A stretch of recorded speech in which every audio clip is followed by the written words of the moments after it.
The most successful aspect of our submitted research project would have to be the interview section and how it all came together.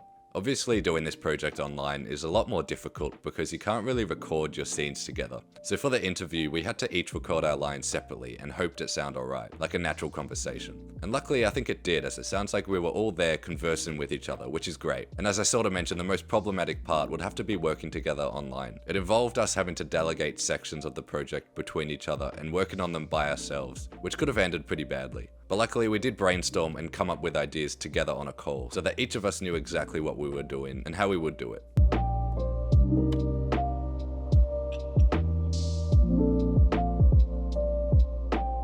My research into cancel culture directly related to the concept of authenticity that we studied in week 2, specifically as it relates to vlogging channels on YouTube. In week 2, we learned about how best to be authentic online and how we can use this sense of authenticity to create our own public persona. Whilst doing research into cancel culture, I discovered that a lot of YouTubers that have been cancelled were done so because they compromised their public image in some way, and therefore their authenticity. Usually if their authentic brand image is one that is presented as good and inclusive, it's easier for them to be cancelled if they make a small mistake, because their public persona displays them as authentically perfect. So while it's important to have a good image on YouTube, not everyone is authentically perfect. And if you try to have a perfect reputation online, it's more likely that you will receive more backlash if you make a mistake.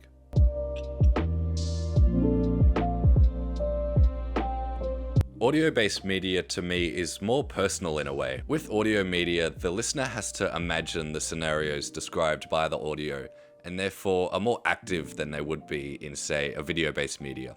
Because I find when someone's listening to a piece of audio, whether that's music, a podcast, or an audiobook, they have to paint a picture in their head and imagine what they're hearing, which is different to video-based media, where I can just show my audience what I want them to see, rather than make them imagine it. We tried to capitalize off this in our project, specifically during the interview segment. If you listen to that, you'll find there are a lot of sounds relating to our topic, such as phone notifications and computer sounds that we use to great effect.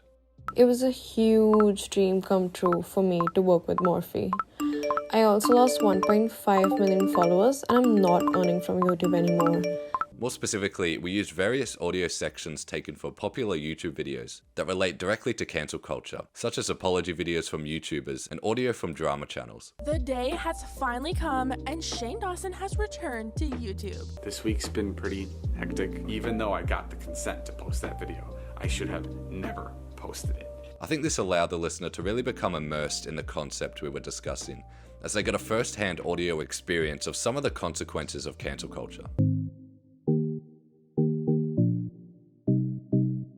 One of the most vital things I learned from doing this project, especially working with other people, was the immense amount of importance that each individual group member has. When we're working as a team, every single person has to put in the same amount of effort across the board. And that's not just to create a result of good quality, but more importantly, a consistent quality. I learned that every person represents a foundational pillar of the project, and if one of those pillars fails, the whole thing can come crashing down.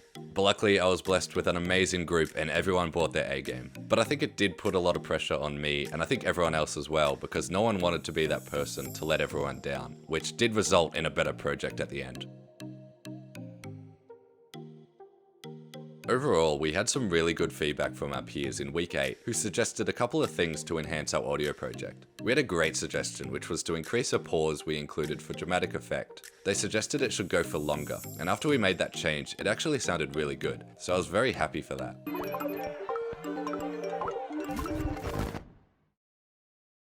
That seems horrifying.